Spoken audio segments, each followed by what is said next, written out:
So my opening line was going to be 6 minutes. Y'all didn't want much, but I didn't know I was following this guy here.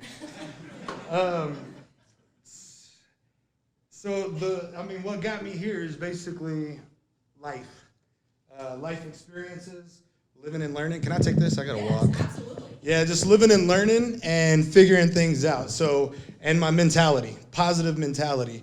My dad would always say, you can do anything you want to do, be anything you want to be, just work at it, do it, yada, yada, yada. He was a kid of 9, so he wanted to make better for his life. What he did was, I watched him build it all. I watched him build, in the insurance company, we moved to a small town, and he's setting up meetings, two little tables. He was all hyped. His little thing was PMA, positive mental attitude. So how's your PMA? We would always say, terrific. That's your positive mental attitude. So he would set up little meetings. I watched him grow it from little meetings to convention centers. He was in front of convention centers and talking with them and hyping up people. And in the early 90s, we had the greatest life ever. I call it the Beaver Cleaver life. RV trips, boat trips, fireworks on the lake, getting burnt by them, It was great. Everything was awesome. We're going to church every Sunday. Always had God in my life as well. So, I was always interested in people. I always cared what people thought and always did. So I'm always diving in and thinking, like, what are they thinking when they're doing this, yada, yada, yada. Around the age of 10, 11, my life changed completely. It got flipped up, man. We went, basically Fresh Prince, but opposite. I went from Philly to Bel Air, but opposite, Bel Air to Philly. We went back home where I thought, home was great. Family was great to me. We had the family of 9, always kids and aunts and uncles, stories and everything, but we always went on vacation. So when you go on vacation, you know how that is. It's always fun and games. Well, when we lived there, it wasn't quite like that. My dad and mom got a divorce, so things started falling apart and bad decisions started happening, and it really affected me. And I didn't know what was going on. I always still thought positive mental attitude. My hero, things are going on with my hero, and I don't know what the hell is happening, So I seen it, I seen it blow up, and I seen it all blow apart. And blowing apart, I was a part of it too. I'm a young kid, and I'm jumping around from house to house and living with my grandma, living with my dad, living with my mom, living with my aunt, and and again, me being an observer, I get to see all different walks of life. I get to see all this, and I get to choose what I wanted to take in and what I wanted to do. Obviously, I didn't always make the right decisions. 13 years old, no father figure, don't know what to do. I can do whatever the heck I want. I'm loving it. I went and got me a job. I had some money, young kid with money. What else we do? Have fun, So I'm out there thinking everything's going great, don't have no guidance. I'm the life of the party all the time.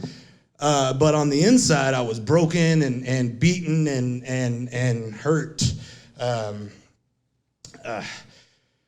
So, I called my mom one time. I'm living at my grandma's at this time. I called my mom, and again, nobody ever saw any kind of hurt from me. It was always happy, fun, joy, always positive mental attitude, always. But on the inside, I'm deep and dark, beat up. I called my mom one time. She's on all kinds of medications, and I call her to come take me to the store. I make up some stupid excuse. I need a Gatorade or something. She would bend over backwards for me. She was an amazing woman. She came and picked me up, and the only reason I called her is because I knew she would have some pills on her. And I got all her pills, took all the pills, and that was going to be it, man. My uncle found me in the house and took me to the hospital, and I don't know if that was like a turning moment or something. I don't know. But I just decided, I need to start thinking positive always, and things happen. You go through things, and I used to live life as a pity party, and I used to think, oh man, I've gone through this, and I've gone through this, and I've gone through this, and this sucks, and and this and this, and I'd beat myself up, and all that does is puts you in a dark place. All it does is if you're telling yourself bad things, it's gonna be bad. It's not good. So all I was is just in a deep, dark place. I find my beautiful wife over here, 4'10", mighty, powerful, everything, everything, and she saved me.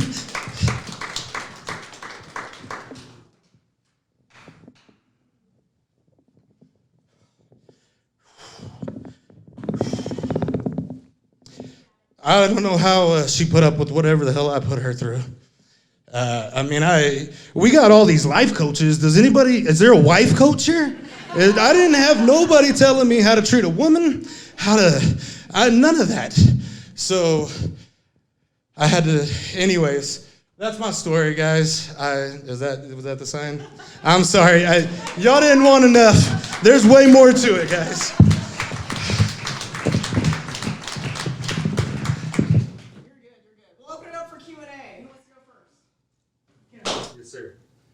So what brought you from Philly to Colorado? I started off, we were waiting tables and making a life for myself and building a life for me and the wife, and I got promoted into management. We went to Lawton, Oklahoma. We visited here. Yeah, Lawton, Oklahoma. Great. My condolences. Yeah, thank you. So we go, I think so. We go to, I came and visited. My uncle was stationed here. We visited, we loved it. We had an opportunity for a rent-to-own situation, and we jumped all over it. At the time, I had bad credit, and we made I was a young kid. I didn't know what the heck I was doing, and I was doing it all on my own. So, but we rolled the dice, and it worked out, man. It's worked out great. Yes. Let's talk about some of those limiting false beliefs that you no longer carry. How did you break that cycle? I guess just with life and learning that, hey, man, whenever I start looking at positive and looking at the positive stuff, everything, things go better. And I noticed I was in the corporate world. Y'all didn't even hear any business side. Sorry. In the corporate side of things, I was in the corporate world and realizing, hey, there's something to me. I got something. It was instilled in me. I told you, my dad, from this tall, it was instilled in me. And so I hopped out of the corporate, and I kept going to these small businesses thinking, hey, I'm going to be a big part of this small business, huge part of it. And I kept realizing, these guys are just regular Joes. They're not, I thought you had to be a millionaire, or I thought you had to be bred, and, I thought you couldn't go through life. I thought my life, I couldn't make it, People like me would never, so now that I'm just doing it and going for it, everything that I've ever done, I just go for. And if I just go for it, you live and you learn. And if you fail, you fail. But with the business, I am taking small steps. I dive in head first. I got me a good partner here that's a little slower. And I can look down to him and say, hey, can I make that? Even yesterday, I said, do we do it now? He goes, whoa. And we went back and talked about it. So I know my faults, I know my strengths, I know my weaknesses, and just those limiting beliefs, I couldn't answer to the exact moment, but I know anytime I tell myself those limiting beliefs, just stop it, and no, you are better, Thank you. So, there's a business here. Yes. I think I heard Colorado junk removal. Removal, yes. Colorado junk removal. So tell us about your journey into, what was your process in creating Colorado junk removal? Yeah, so again, I was with those small businesses, and they weren't working out. My visions are crazy. I wish I could talk to y'all about the business visions, where this is going to go. But there ain't enough time, trust me. Going with these, either they didn't have the same visions as I did, or they were making I drove up to Denver for a year straight chasing hail damage. My wife hated me, but that was me. I'm going to make this happen. I'm going to do it. It's going to work, and I'm just believing all his stuff and his things. So those small businesses, and I just came across this video, and I was like, junk removal. I got a truck. I can do this. I can figure this out. If I go put in 5 years, for not myself, for my company, for, something that I can believe in, yes, there's going to be mistakes, but something that then it's going to be something special versus working at AT&T for 5 years and putting all that hard energy at AT&T and then making less money after 5 years, with commission structures and all that. Don't get me started. How you doing, man? So one person's junk is another person's treasure. Are you just hauling this stuff to the dump? Or you come to my place, you look at my stuff, you load it up. Talk about the process. We got all kinds of plans and operations right now. We just opened up storage units. I got 2 storage units. So now we have a landing place to go drop off our metals, our mattresses, our recyclables, our resellables. Like you said, one man's trash is another man's treasure. We get all kinds of stuff that we can resell. Our business isn't for everybody. Some people want to sell it themselves. Some people don't want to deal with that. So if they don't want to deal with that, we can help them out. And it's not that I'm not in business to buy and sell. I'm in business to help you out, get rid of your unwanted junk. So on the back end, that's my main priority. Take care of the customer, that's my company. On the back end, we'll operate and we'll figure all this stuff out. We're in the process of doing that right now, though. Like I said, we got the storage units. We're going to separate everything. Me and Forrest are working everything out right now, and we're getting it all. It's going to be huge, guys. It is. Yes. Not a question, but I did want to give you a shout out. I appreciate you letting us in and showing that emotional side to you, because not a lot of men like to share that. I know that a lot of men too are shown and taught as an early age not to cry, don't show that emotion, be tough. So I appreciate you opening up and sharing that emotion.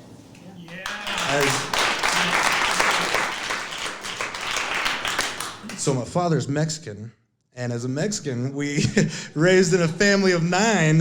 We don't show no damn emotions. So, that's another thing that I'm learning, just to be me. Be me.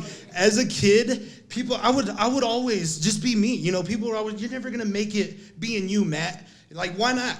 Why not? I am doing exactly that. I'm being me. I'm doing exactly what I want to do. It's not about junk. It's taking care of people, and doing the right thing, setting it up, taking care of future people as well, as far as employees and going from there. I love it. But thank you. Yes, it is hard to break out of that as a Hispanic male. Yes. So how many trucks do you have, or for your vision, how many are you looking to get? Great question. So we just bought another truck yesterday. Yeah. So 3 months into it, we upgraded to another truck.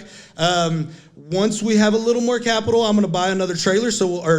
Not capital. Once we have more business coming in, which it's right around the corner. So I was just preparing with the truck. But spring's coming, so the phone is ringing. We'll get more. Once that happens, we'll get another trailer. We'll have 2 crews operating this year. I wanted 4. My visions at first was 4 for the year, but I want to do it right. I want to make sure we're operating and showing right for the customers and doing the right thing. I don't want to just hire some kids or somebody who's not vested into the business or has the same vision as I do.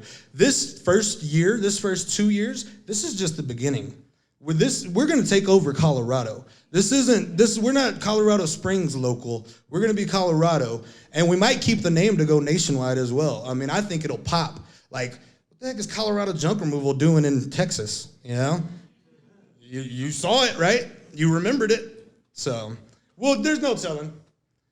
I don't know who I answered that, where that was at from.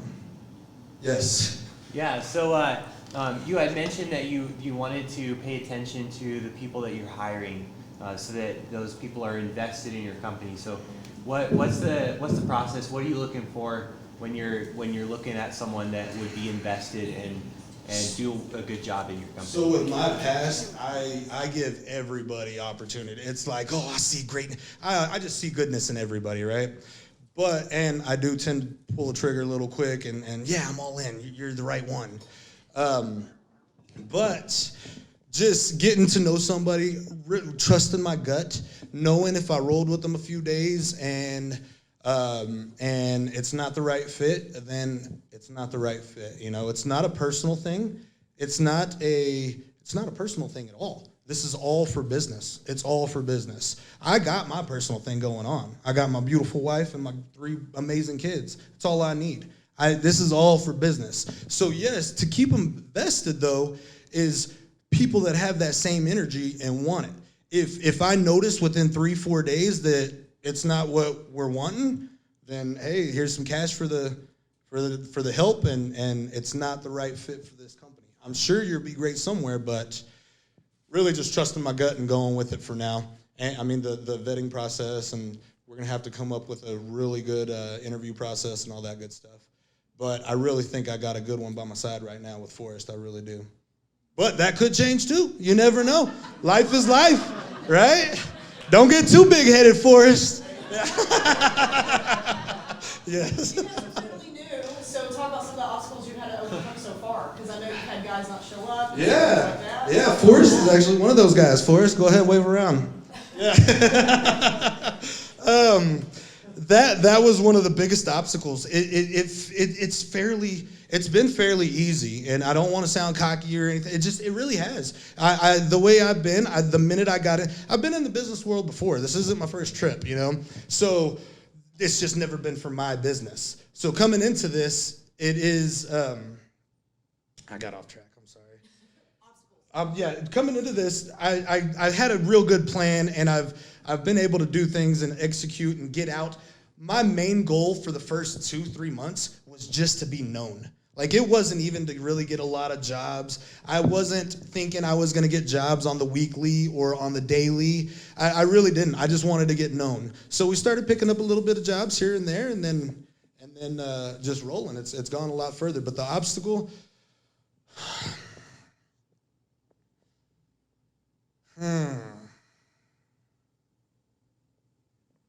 getting my wife on board. No, don't get me wrong. She is the queen. She is the rock of the house. But we're totally different. We are and we had a little personality thing last week I went to, and I realized, I was like, okay, that's why. You know, she needs to know every step. She needs to know everything that goes on and how it's going to work, and she needs to know it's going to work out, right? Well, I'm just diving in, and I'm like, hey, it's going to work out. I mean, I know it's going to work. It's not like I'm just diving in with stupidity here, but we're going to make it happen. There's going to be some speed bumps, but it's going to happen. So we go through those, and that first month was pretty rough for us, I'd say. Just, she's the sole provider right now. So it's hard on her. She's a nighttime nurse. She loves taking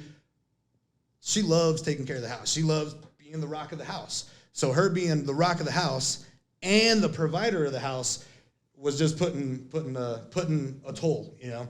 So we weren't sure if it was going to work, you know. But now that we know it's going to work, my goal is to get it to where she can do whatever she wants. I want to be able to provide this, and if she wants to work 1 day, 2 days, 5 days, whatever, just make you happy, I'm fine.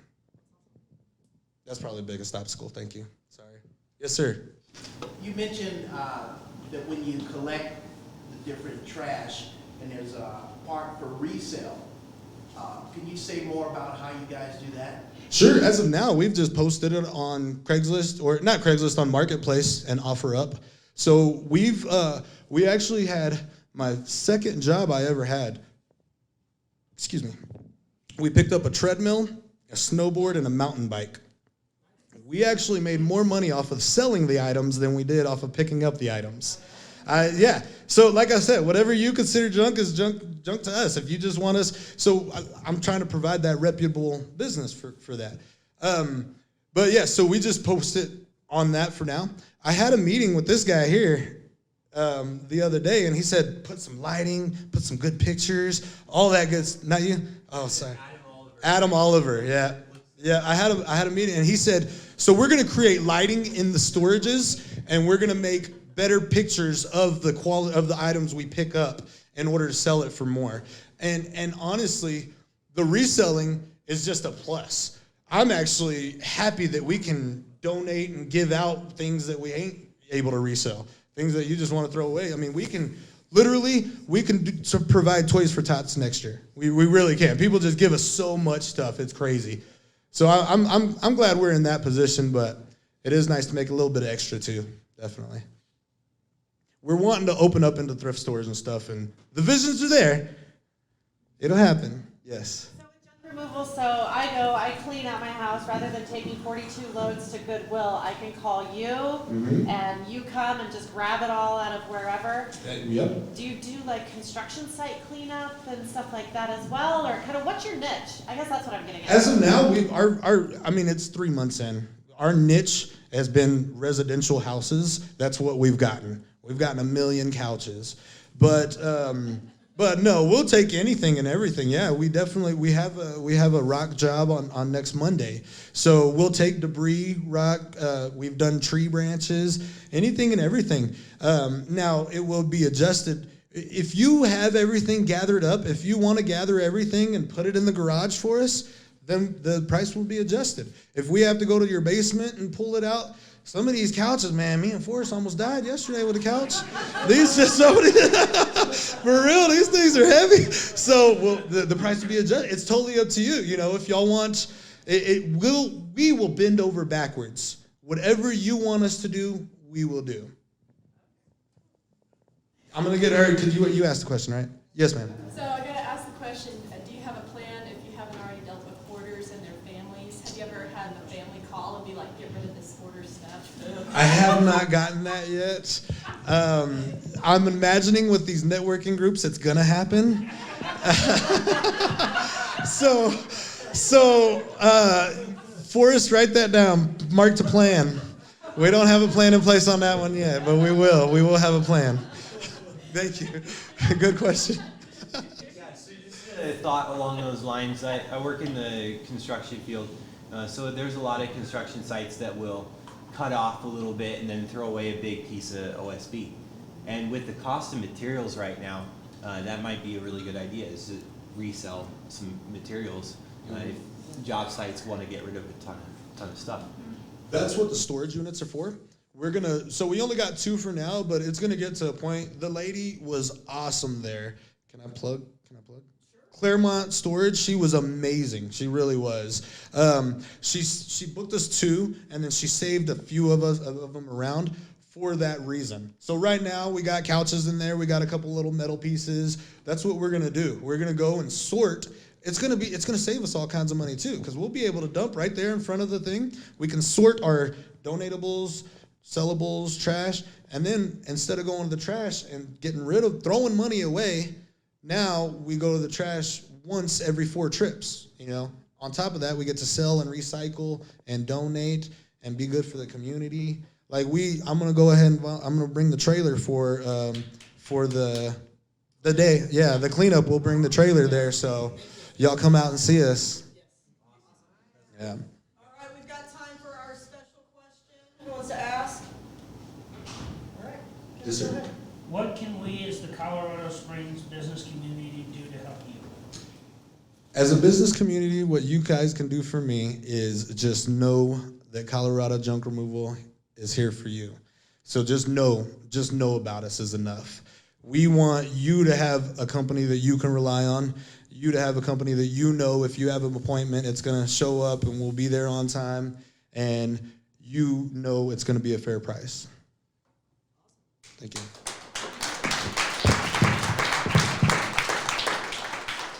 If you've ever moved a sectional or recliner downstairs, it's terrible. Call this guy next time. All right? Thank you so much. Thank you. I know, I was just about to say it, because apparently I can't read today. Colorado Junk Removal. Matthew, thank you so much for coming and sharing your story with us. Guys, make sure you clean up after yourselves this morning. Thank you to our organizer team and to Eric from 3Es. If it wasn't for everybody pitching in this morning, we wouldn't be able to do the things we do. We wouldn't have the presenters on stage. Where is Eric, by the way? Anybody see him running around back there? He had an appointment. Okay, so if you see Eric running around, tell him thank you. He is still gracious enough to let us host in this space every day. He brought breakfast burritos this morning for everyone. Like, how cool is that? That is a good space host right there, right? So thank you, Eric. And again, just clean up after yourselves. If you haven't been here before, Meet some people. If you have been here before, meet some people. Like, I dare all of you to go shake 3 hands you've never shaken today. Or elbow bump or foot bump or whatever you guys do these days, right? So anyway, thank you so much for being here. We will see you all next week.